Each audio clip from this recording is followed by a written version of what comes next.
Some troops which had evacuated the capital had already arrived in that village. The carriages were surrounded by generals. The aide Major General Belliard was among them, and the most afflicting details soon made Napoleon acquainted with the events which had accelerated that catastrophe. The Dukes de Treviso and Ragusa, after the unfortunate action of Fère-Champenoise, had thought only of falling back upon Paris, but they had scarcely reached Fère-Gauchet when they were attacked by the Prussian corps, which were marching by the route of Reims and Soissons. In that situation, any other troops would have been annihilated.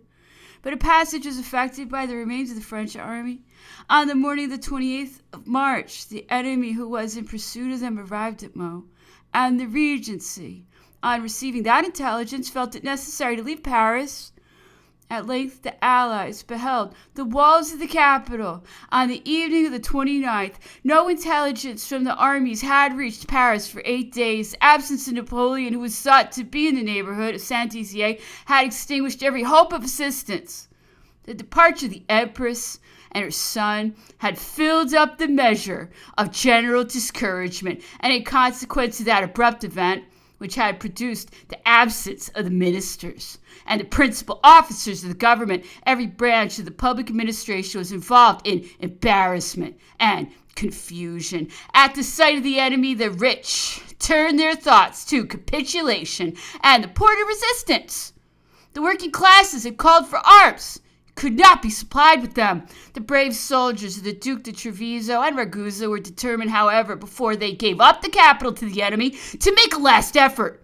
A few thousand men belonging to the depots of Paris, the pupils of the Polytechnic School, and from 8 to 10,000 gallant Parisians who volunteered from the National Guard marched out to take part in the action. The whole of the force employed on that occasion did not amount to 28,000 bayonets, and yet it did not despair of making head against the enemy. On the same morning, the 30th of March, the battle began at 5 o'clock. The advance guard of Prince Schwarzenberg's corps had commenced operations by an attack on the wood of Romainville. The action was maintained with great obstinacy on that point. During the whole of the morning, the villages of Pantin and Romainville, which had been taken and retaken several times, remained in possession of the French troops, and the Allies had been compelled to bring up their corps de reserve to sustain the engagement. But at noon, the plan of attack adopted by the Allies was ascertained. Blucher had marched by the right across the plain of Saint-Denis against Montmartre, and the columns of the Duke of Württemberg had advanced by the left upon Charonne and Vincennes. From that moment, our gallant troops, surrounded on every point and hemmed in more closely every hour, had lost all hope and fought only to die in defense of their country. Prince Joseph, the commander-in-chief of the Parisian army, observing the vast number of the enemy's troops that had arrived at the foot of Montmartre, was convinced that the capitulation could no longer be deferred.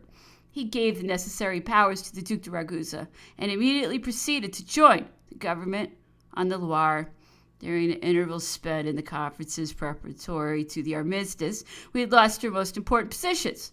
The enemy had taken possession of the heights of Mont-Louis and Père-Lachaise. He had penetrated into Belleville and Menil-Montant in the center, and established himself on the eminence of Chaumont, which commands the whole of Paris. His right was collected in the vast masses about La Valette.